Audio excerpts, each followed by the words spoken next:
Hello বন্ধুরা, পিয়াস কিচেনে আমার সকল বন্ধুদের স্বাগত জানাই। বন্ধুরা, আজ করব ঝাল ঝাল একদম ডিম কষা। এই রান্নাটা কিন্তু আমার বড় মেয়ের খুব পছন্দের। চলো দেখে নিই আমি বাড়িতে কিভাবে অতি সহজেই ডিম কষা বানিয়ে থাকি। খুব সহজ রান্না, কিন্তু খেতে খুব টেস্টি। জানি সবার বাড়িতেই হয়, তবে আমি কিভাবে বানাই সেটাই তোমাদের সঙ্গে আজ শেয়ার করে নিলাম। দেখো, ডিম কষা করতে প্রথমে তো ডিম লাগবেই। দেখো, ডিমগুলো আমি ভালো করে সেদ্ধ করে নিয়েছি, তার সঙ্গে আলুগুলো সেদ্ধ করে নিয়েছি। কড়াইতে সর্ষে তেল গরম করে ডিম আর আলুটা ভালো করে ভেজে নিলাম। এরপর কড়াইতে আবারও সর্ষে তেল দিয়ে ওর মধ্যে জিরে, শুকনো লঙ্কা, তেজপাতা ফোড়নে দিয়ে দিলাম। ফোড়নটা হয়ে গেলে অনেকটা পরিমাণ পেঁয়াজ ছোটো ছোটো করে কেটে কুচি কুচি করে কেটে ভালো করে দেখো ভেজে নিচ্ছি। এই সময় কিন্তু গ্যাসের ফ্লেমটা লো করেই সময় ধরেই কিন্তু পেঁয়াজটা দেখো লাল লাল করে ভেজে নেব।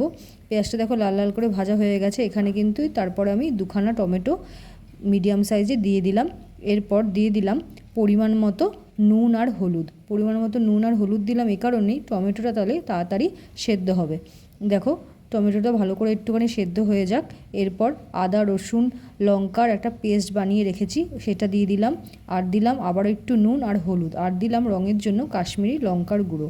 সব দিয়ে মশলাটা কিন্তু অনেকক্ষণ সময় ধরেই গ্যাসের ফ্লেমটা লো করে মশলাটা সুন্দর করে কষিয়ে নেব। অল্প একটু গরম জল দিয়ে মশলাটা দেখো সুন্দর করে আমি কষিয়ে নিয়েছি। মশলা থেকে মশলা কাঁচা গন্ধ চলে গেছে, আর দেখো মশলা থেকে তেল ছেড়ে গেছে। ঠিক এই সময় কিন্তু ভাজা ডিম আর আলুটা দিয়ে দেব। যেহেতু এটা ডিম কষা হবে, ঝোল হবে না, তাই আমি এখানে দেখো মশলার সঙ্গে ডিম আর আলুটা দিয়ে ভালো করে মিশিয়ে নিয়ে অল্প পরিমাণ কিন্তু এখানে গরম জল অ্যাড করলাম। দেখো, গরম জল দিয়ে ভালো করে মশলাটা মিশিয়ে নিচ্ছি। পরিমাণ মতো জল দিয়ে গ্যাসের ফ্লেমটা হাই করে 2-3 মিনিট ফুটিয়ে নিলেই রেডি হয়ে যাবে ডিম কষা। নামানোর আগে অল্প একটু গরম মশলা দিয়ে নামিয়ে নিও।